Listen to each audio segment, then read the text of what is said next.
All right, take a look now, if you will. Hey guys, we've been in this series, and today is going to be no different. It is impactful. I didn't realize how much so, but it truly is remarkable. Not because I'm doing it, but because the scriptures, what they teach about who Christ is and what he came to do. I've always wanted to make the gospel simple to where if any of you were asked what is the gospel, if any of you were your first time and you said, what is the gospel? And I came up with this, all you have to do is to remember two things: who Christ is and what he came to do. We're going to talk about it today because it's so much of today is about who Christ is. But all of these little pictures of Christ in the Old Testament are pretty amazing because they all point towards something. And you know that the Bible is not just a collection of stories, but there's purpose and unity behind them, and which is absolutely remarkable when you see the purpose and unity behind these and know that they were written over hundreds and hundreds and hundreds of years, in some cases several thousand years. So it's remarkable. In fact, the one we're talking about today is ancient. And so when you see that they all point, you know that there's a hand in it. So if you want to know, it's there to find. That's why the scriptures teach accurately, is that if you want to know, you will know. If you seek, and you'll find, right? And so today you're going to see, again, one of these, because what we've been doing over the past few weeks, is this your first time, you've come on a great day, because today will be extremely clear. We're going to talk about Jacob's story, but in reality, in chapters 25 through 50, okay, contain the story of Jacob and mainly Joseph. Joseph's brothers, but Joseph. Joseph makes up a huge chunk of the book of Genesis, and it is such a clear picture. Joseph is such a clear picture.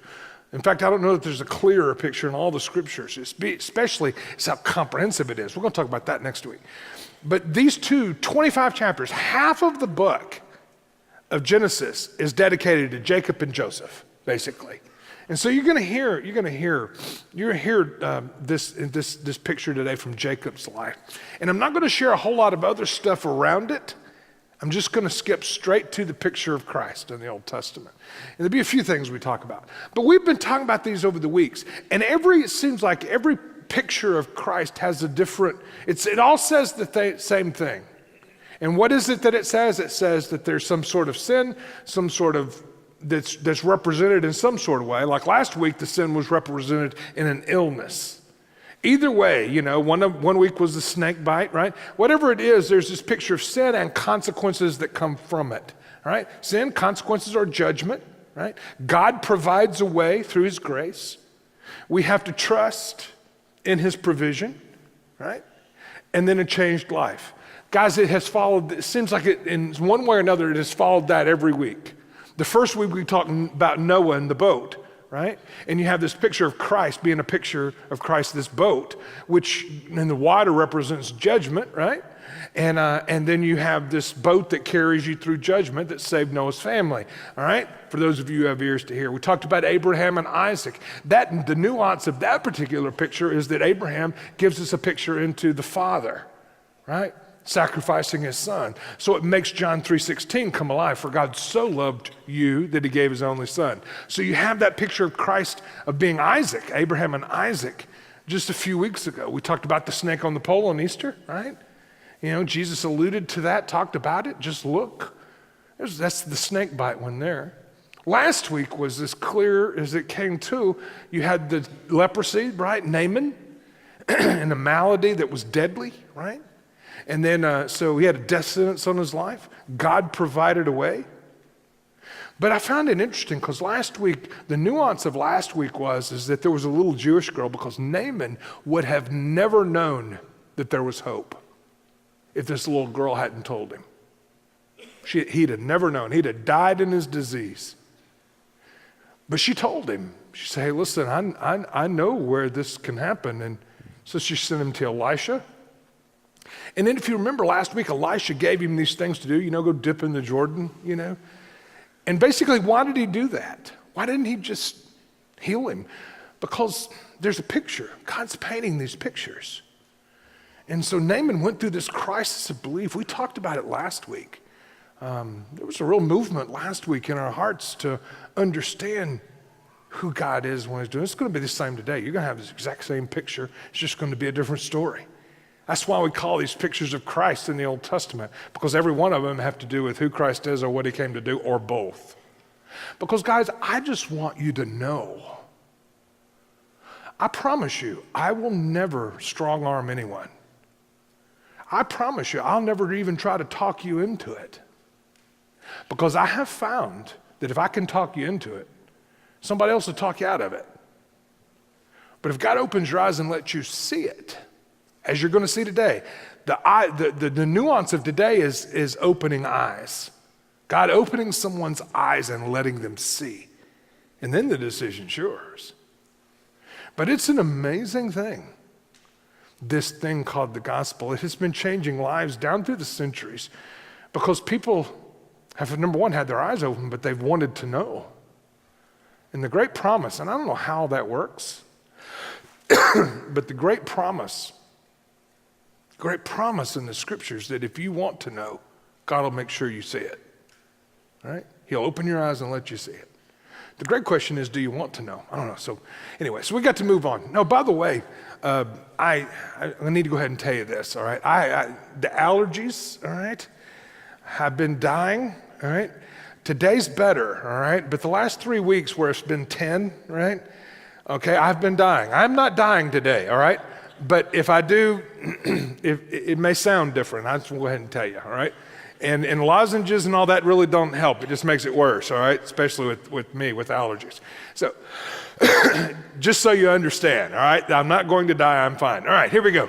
So the Stairway to Heaven is what I've called it, all right? Real cool song back in the 70s that took this name. Actually took it from this story, the Stairway to Heaven, all right? This is the story of Jacob. And anyway, so it became this, it became this picture. All right? It became a picture. Most people don't associate it with anything. They don't see it. But it is as clear, it is as clear a picture of Christ in the Old Testament as any. So let's jump into it and see. I don't have a lot of time to give you a whole lot of background, but obviously Jacob was the grandson of Abraham.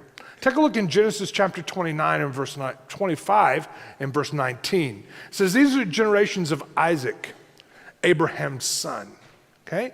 Abraham fathered Isaac. Isaac was 40 years old, right? When he took Rebekah, okay, his wife, the daughter of Bethuel, the Aramean of Paddan Aram, right? And the sister of Laban, the Aramean, to be his wife. And Isaac prayed to the Lord because his wife was barren. That is, she didn't have any children. And the Lord granted, okay, his prayer. And basically Rebekah, his wife, conceived. And she conceived twins. And the children struggled with one another, this picture, right? Within her. And she said, if it is thus, why is this happening to me? I think a lot of ladies have said that, when they were expecting, all right? Why is this happening to me, right? So she went to inquire of the Lord, and the Lord told her. In fact, the Lord told her the promises that had already been promised to Abraham, to Isaac, and we're going to pass on to the younger. Now, this is interesting because it says there's 2 nations in your womb. Okay, and 2 peoples from within you shall be divided. And the one will be stronger than the other, and the older will serve the younger, which is the exact opposite of their time. You have to remember that as twins, they were born. You find out in just a minute that when they were born, Esau was born first, but you had Jacob holding on to his heel, all right, as he was born. So we're talking within minutes. They were born within minutes of one another. But it was a big deal. The one that was born first. You'll find out a little bit about that in a second. So you have then this picture of these twins that are born. And I want you to see, and again, just enough background for you to understand. But Jacob, the deceiver, is number one. I want you to understand that Jacob was an interesting guy. I want you to see, first of all, his own sinfulness. And the part of his sinfulness is that his name Jacob. The name Jacob means supplanter or deceiver, right? And so you'll see in just a minute, that's again what his name means. In fact, Esau said that, he does live up to his name, kind of a thing. But I want you to see that Jacob lived the life of a con artist. I mean, that's just who he was. And that means he thought real well on his feet, he spoke, but he really wanted to get the things that he wanted by conning people with them. People have that gift.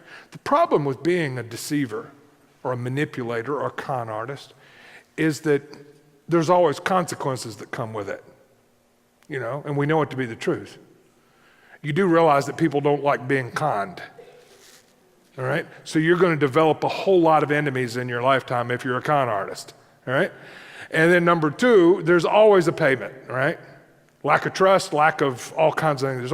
Guys, we all know these things. These are things but in this story, I just want you to understand it. Not only understand it, but then see its picture of Christ. You'll see it in just a minute, okay? So let's see how these boys were born. Number one, Jacob was different than his brother, all right? Chapter 25 and verse 24, it says, "And when her days to give birth were completed, behold, there were twins in her womb. And the first one came out red in all of his body like a hairy cloak." Okay, only a mother could love a child that's red and hairy, all right? And so this named him Esau, okay? Named him Esau. And then afterward, his brother came out, all right, with his hands holding onto Esau's heel. and so he was called Jacob. And Isaac was 60 years old when she bore them. And the boys grew up, and Esau was a skillful hunter and a man of the field, while Jacob was a quiet man. He stayed around the tents. You have to understand that Isaac, their father, was extremely wealthy for the time. And they lived nomad type life, but they had hundreds and hundreds and hundreds, perhaps thousands of flocks of all kinds. And so Jacob and Esau, I mean, obviously Isaac was wealthy. So when you say they lived among the tents, you're talking they spread out over a compound. And so Jacob just he was a homebody. He liked being home, he liked to cook. You'll find out in just a minute. Esau was an outside guy, right? He liked to hunt and to fish, and he liked being out, right? He didn't like being indoors. And so again, they were extreme opposites. The two of them were extreme opposites, right? So number one, the boys were different. Number two is that Jacob deceived his brother's birthright. You're going to see that Jacob does two things. And you need to see, there's probably a lot more of them, but two that are mentioned in the scriptures. He cons his brother Esau out of his birthright, and then he deceives his father of getting Esau's blessing. All right? This one first is the birthright. What's a birthright? It's not a big deal to you guys, okay?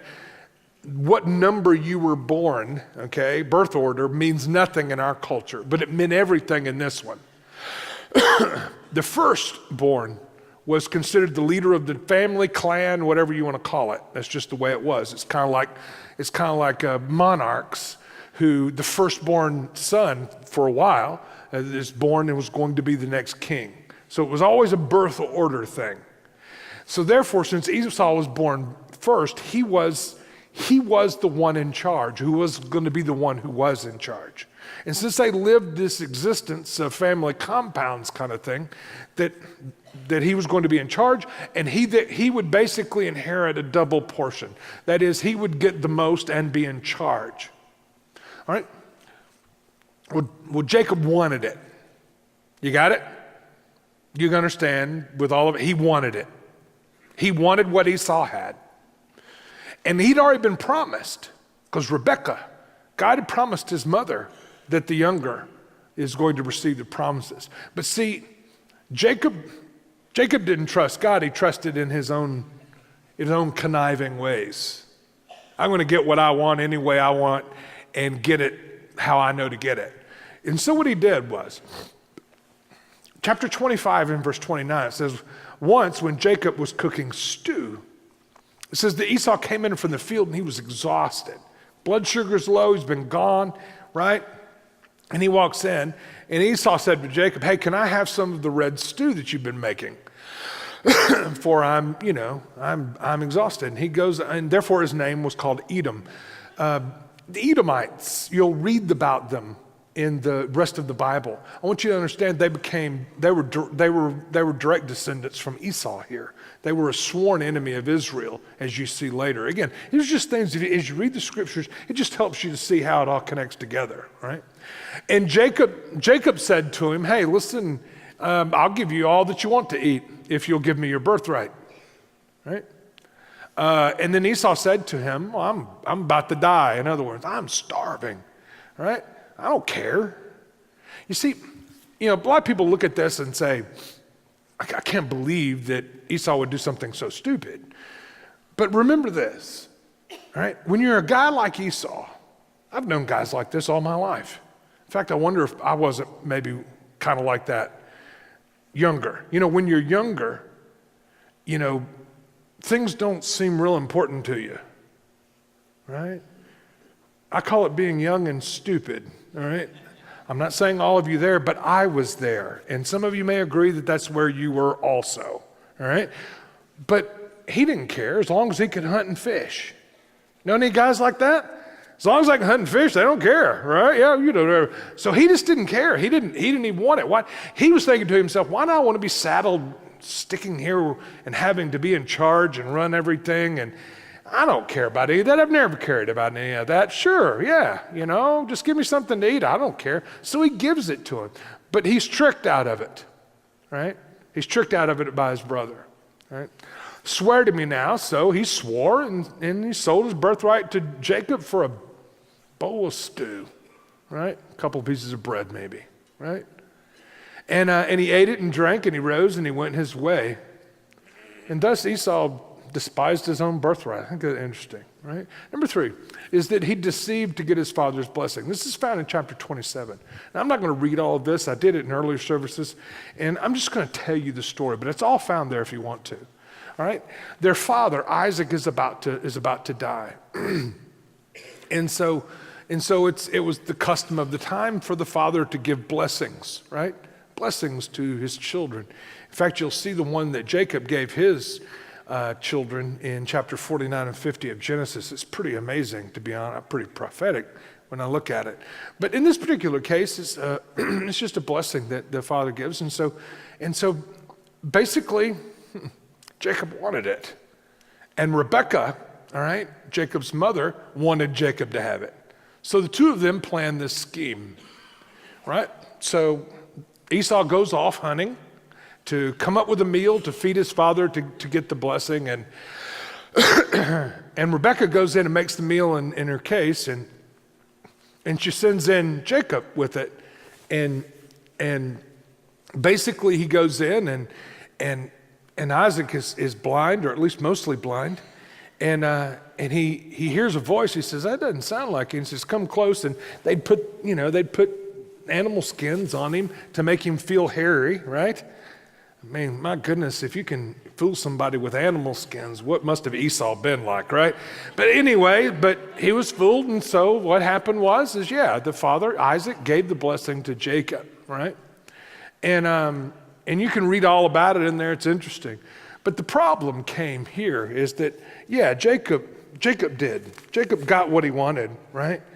But the problem is that his brother hated him. And you can get what you want, but if you just cause a whole lot of people to hate you along the way, and Esau, grew into a huge hatred. And so now Jacob has to run for his life. Because Esau, being a skilled hunter, he only knew of about 30 different ways to kill his brother, right? And so he's going to kill him, right? Look at chapter 27, verse 41. Now, Esau hated Jacob. Right? So where are we going here, guys? We got this sin, right? He's got this sin that's leading to consequences. So now he has to run for his life. All right? You'll see it. He hated Jacob because of the blessing in which his father blessed him. And Esau said to himself, the days of mourning for my father are approaching, and then after dad dies, I'm killing him. Right? I'm killing him. It doesn't matter what he's taken from me. I'll just get it back when I kill him. Right? And now, basically, Rebekah heard what Esau said, verse 42, and basically she comes up with a plan that I've got to get Jacob out of town.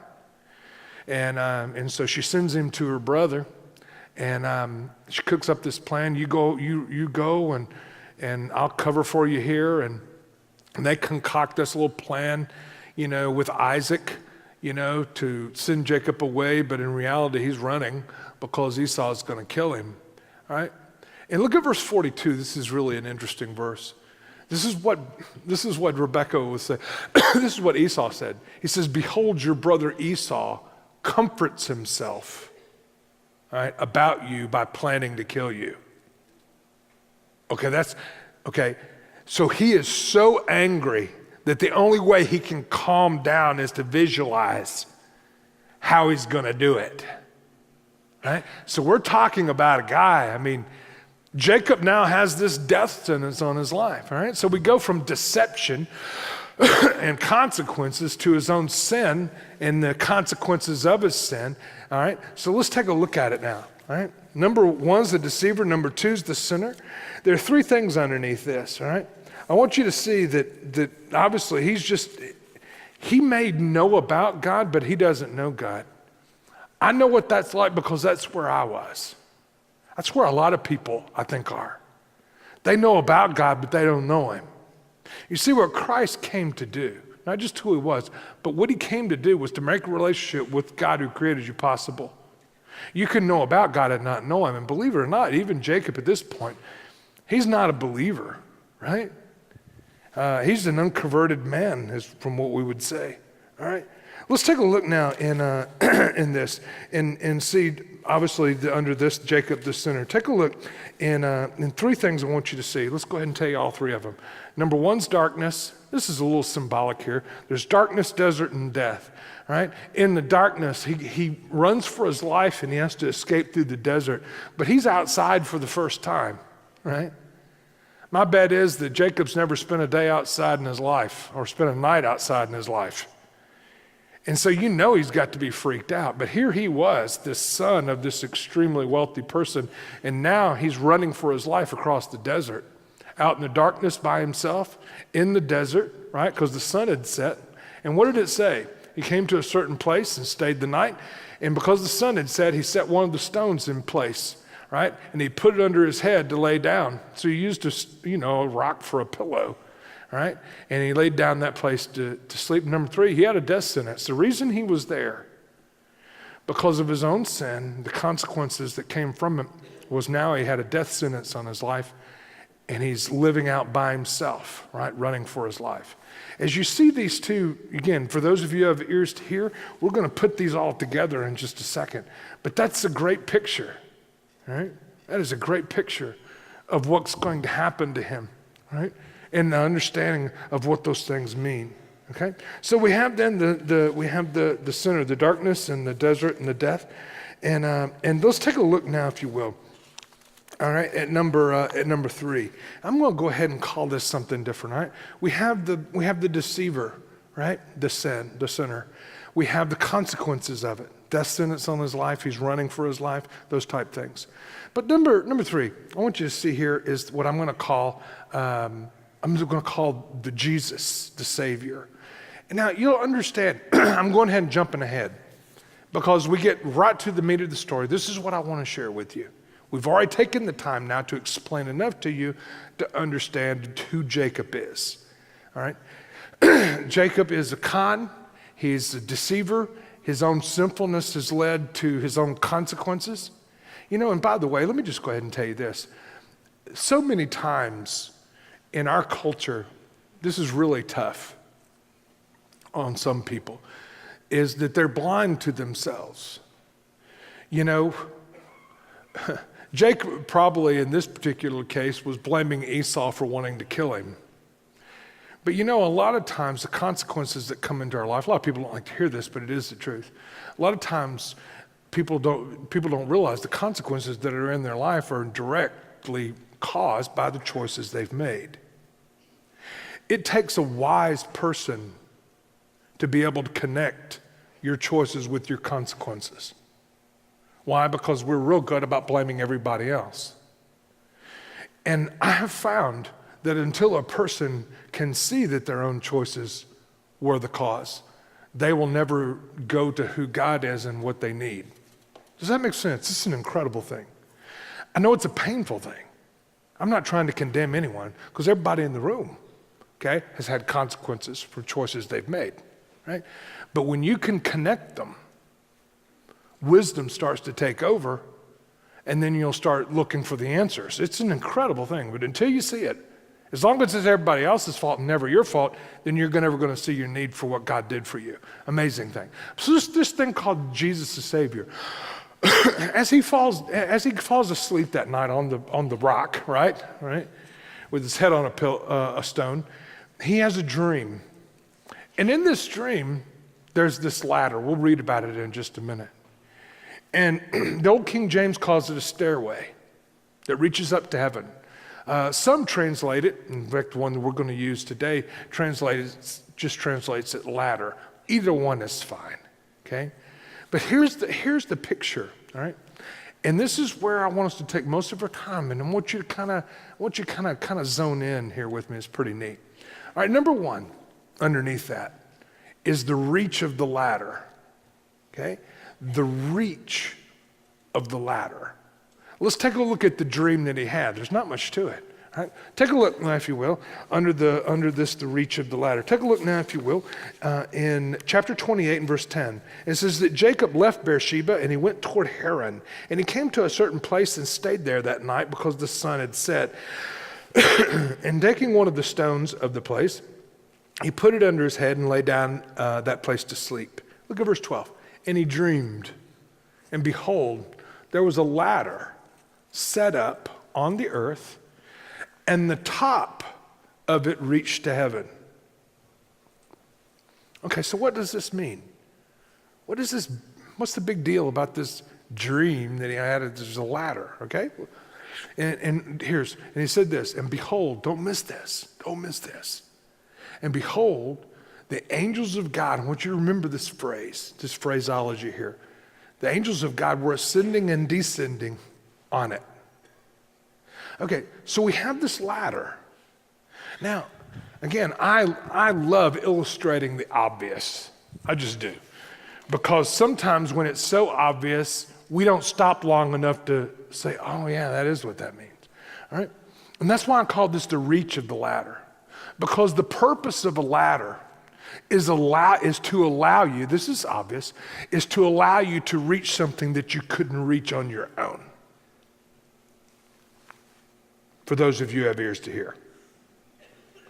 The purpose of a ladder is to reach something that you couldn't reach on your own.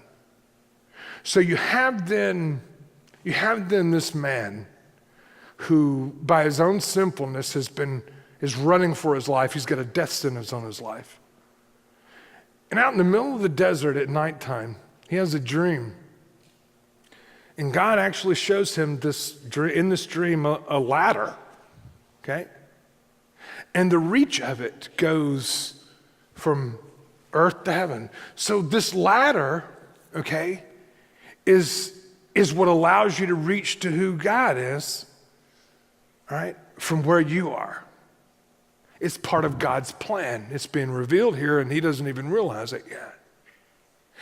In fact, you're saying, yeah, Jeff, you might be stretching that a little bit. Okay, John chapter 1 and verse 47, all right? Don't miss this. John chapter 1, verse 47, it says this.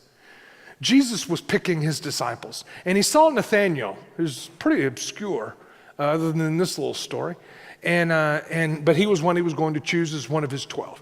And he saw him coming toward him, and he said of him, behold, an Israelite indeed, in whom there is no deceit. So when he saw Nathanael coming toward him, he said, wow, Jesus, this is Jesus' words. He says, behold, right? He said, here's an Israelite coming, right? Can you put that back up there? Okay, in whom there's no Jacob. Got it? You say, Jeff, you're reading into it. Hang in, right? Nathanael said to him, hey, how do you know me? And Jesus said, before Philip called you, okay, I saw you under the fig tree. And Nathanael said, wow, you are the Son of God. You are the King of Israel. And Jesus said, hey, because I've said to you, I saw you under the fig tree, okay, you believe? Yeah. You're going to see better things than this, all right? You just wait about what you're about to see. Now, look at verse 51. Now you know the context of this verse. Let's see it. And he said to him, that is, Jesus said to Nathanael, truly, truly. Anytime you read in the Bible, anytime you hear it say truly, truly, that means Jesus is saying, hey, listen, you need to listen. All right, truly, truly, I say to you, Nathanael, here's what you're going to see. Here are the greater things you're going to see other than me seeing you under a fig tree. Here's what you're going to see. You're going to see heaven opened and the angels of God doing what? Ascending and descending on a ladder? No. On what?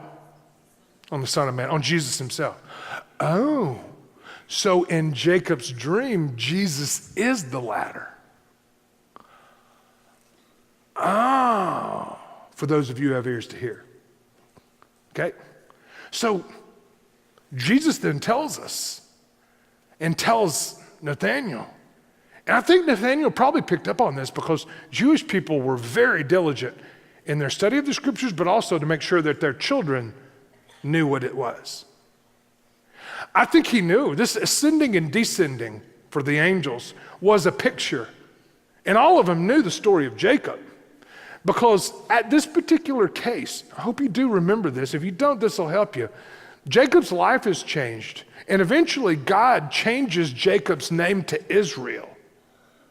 Right? So the name Israel today, the country that we call Israel, is not actually a nation, it's actually a guy's name. And it's the name that God renamed deceiver into Israel. Right? Because God had changed his life. But it all is made possible by this ladder. Pretty interesting, huh? So he tells Nathanael, I just love this because I love it when Jesus already goes ahead and tells us, okay, this is a picture of me. See, I'm not making this up, all right? I'm not going and seeing if I can make this fit or that fit. I'm just sharing with you the things that are right out there that if you want to know, they're there for you to see. It's all there if you want to find it. That's why he says, seek and you'll find. That's why anytime everybody comes to me, well, I don't think I believe any of that. And I always ask them, are you an honest skeptic or are you a dishonest one? And they don't ever know what I'm talking about. Never have they said, they always say, what are you talking about? I said, well, a dishonest skeptic just wants to doubt and not believe, but he doesn't want to find out. He's just got personal prejudices and it doesn't fit in with what he wants. But I said the one who's an honest skeptic, I love honest skeptics, by the way. I don't know, but I want to know. It's all there, guys, if you want to know. I'm promising you. It's an amazing thing. But all of a sudden, Jacob's eyes were open to see. And it begins to impact him. Interesting.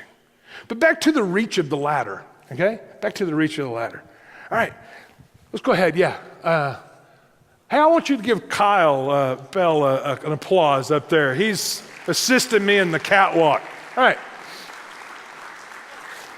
Now, this is my favorite cereal. All right? It is. I mean, I don't know why, but I absolutely love it. It is chock full of sugar, all right? And so I can't have it very much. And I'm one of those weird guys. I don't really like to eat cereal in the morning. I like to eat it at night, all right? I know it's terrible, it's awful. And I can't do this very much because what happens is if I eat it at night, I wake up with a sugar hangover. Do y'all know what I'm talking about? So this is a rarity, all right? But I love this. I really do. Now, with this particular case, all right, I have a problem. Okay? Again, I love to illustrate the obvious, but I have a problem. I can't reach it. And by myself, I have no hope. Even in my heyday, I would have not had any hope. So I got to have help or it's never going to happen. Again, the obvious. Right? So what we have here, I know y'all know this is coming. Again, illustrating the obvious. So, this freaks people out, especially last night. That wasn't all the way down. It was like that, and I went up it, and they were dying on me. All right, but it's down, okay? You got it. All right, here we go. Now, I've been on ladders before, so not to, pride goes before a fall, though, right? All right, so here we go. All right, one more.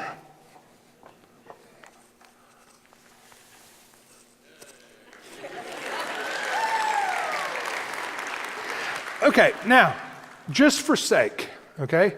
Just for the illustration's sake. Therefore, the ladder makes it possible, when before it was impossible. You see, when you look at the scriptures, you just don't say, oh, what does that even mean? Angels going on down the ladder. No, there's a point if you want to know. And it has been an amazing thing to me through the years. Because I have spoken now for lots and lots of years.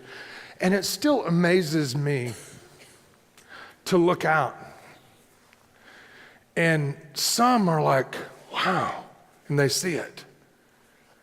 And it changes their life. And then you look out and there's some that are bored out of their minds. And you begin to wonder, I guess that person just doesn't want to know.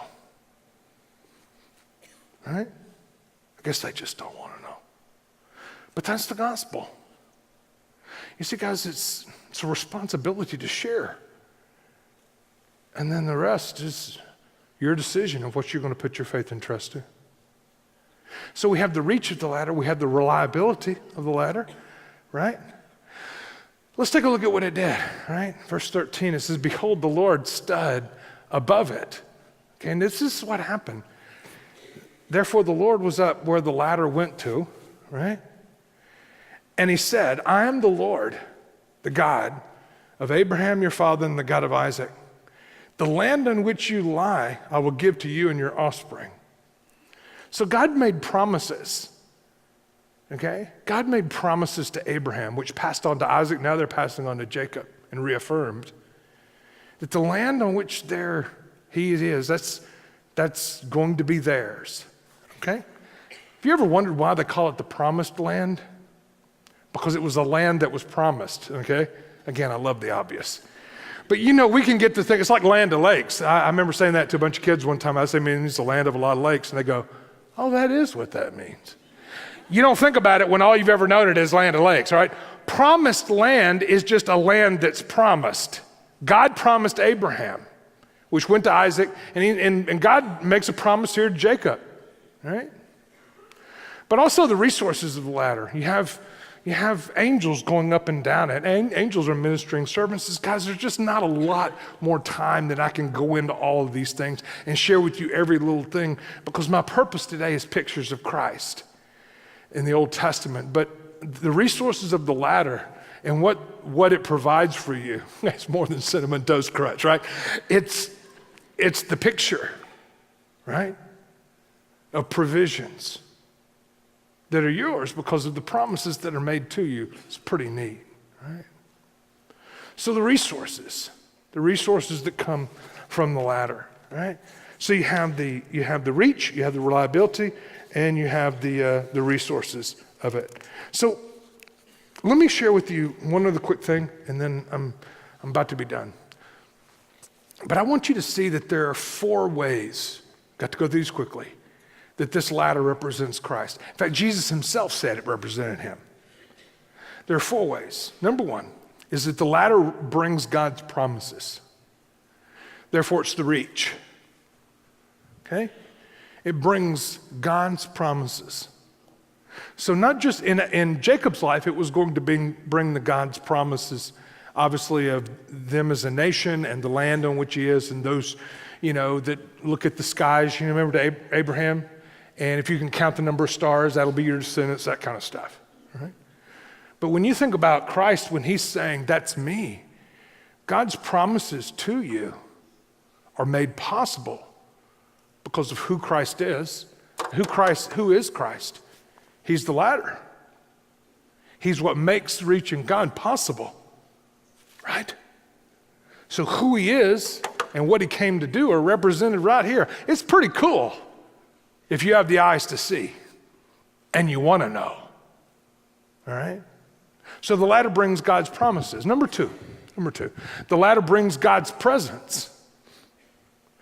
Guys, it's an amazing thing, is that a relationship with God is made possible because of the ladder. And it is what you long for anyway, right? You know, this is interesting. In chapter 28, verse 15, it says, behold, I'm with you and will be with you. He's telling Jacob this. I'll be with you wherever you go, right? And I'll bring you back to this land. For I will not leave you, right? Until I've done all that I've promised. You know, God's presence. I find it interesting that Jacob stumbled into this place and God was there and he didn't even know it. When God's at work, he opens someone's eyes and let them see. That's my prayer. Lord, let them see today, right? Number three, the ladder brings God's protection. That says that, you know, I'm going to keep you wherever you go, right?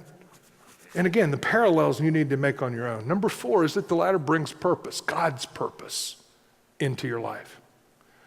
Now that's the biggest one. That's the one that I'll take a few minutes for you to understand. The one thing that I have learned that I can talk with any audience about.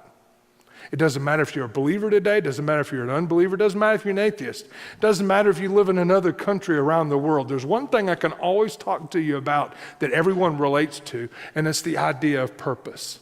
And that everyone knows there's got to be a point. Therefore, purpose, my purpose. What is the point for me existing?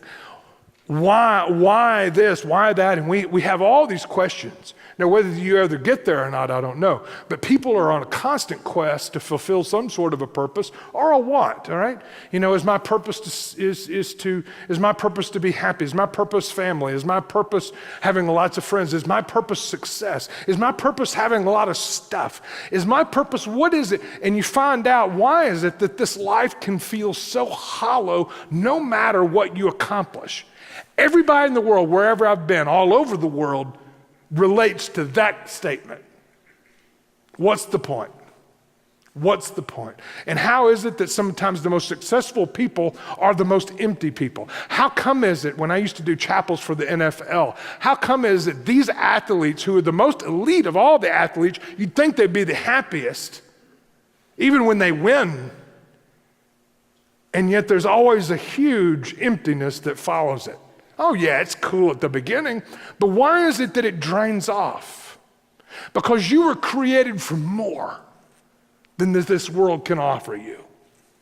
You were. And I've found this to be the biggest change in my life. You see, when I became a believer, I didn't become a believer until I was 21.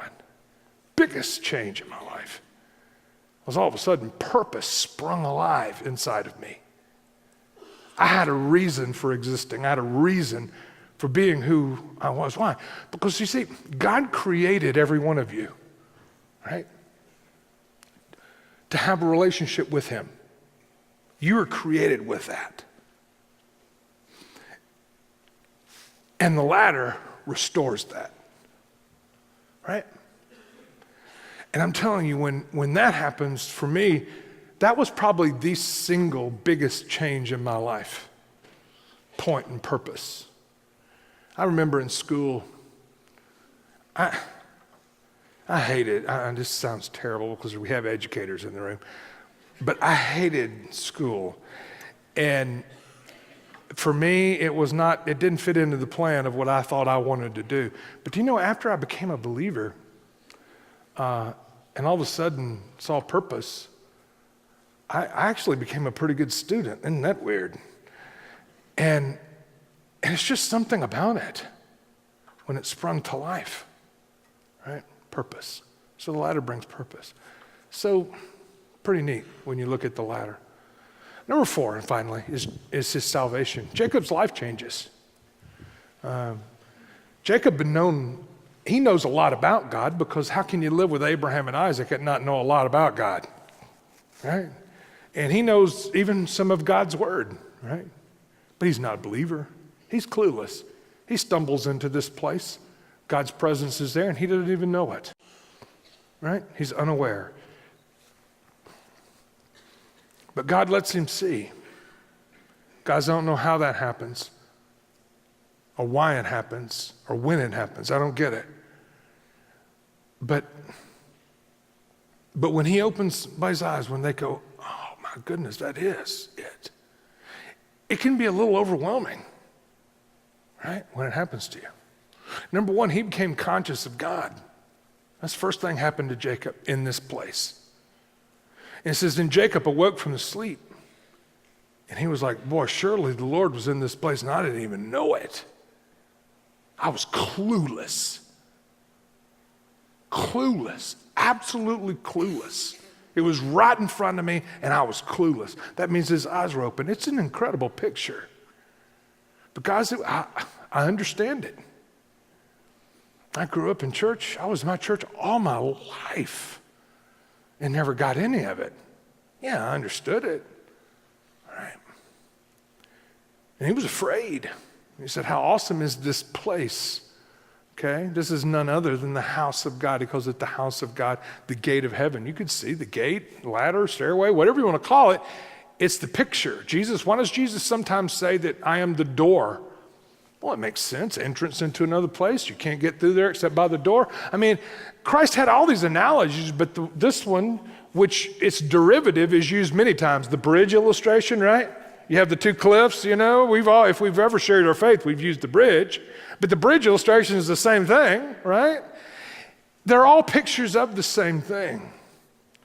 But I want you to know he became conscious of God. Right? God let him see. And number two, he was changed. I mean, it changed him. So early in the morning, Jacob took the stone that he was laying his head on as a pillow, and he set it up on a pillar and he poured oil on the top of it. And he called the name of the place Bethel. Okay, quick lesson here. Bethel. The word Bethel, the word Beth, B-E-T-H, really it's pronounced Hebrew bet, all right, bet. And it's the word house.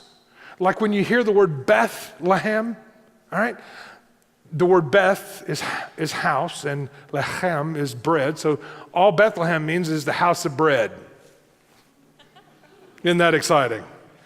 But Bethel, Beth means house, El means God. It's a generic name for God. Like if your name is Rachel or Ezekiel, right, or Samuel, the E-L ending is God, and then whatever the first part of your name means. But in this particular case, it just means house of God, right? He named it. It's the place I met God. Now here's the cool part. Look at the next place. You know what the name was? You know what the name of the place was before? Luz. It's not a dish soap. Right? Luz. You know what the name Luz means?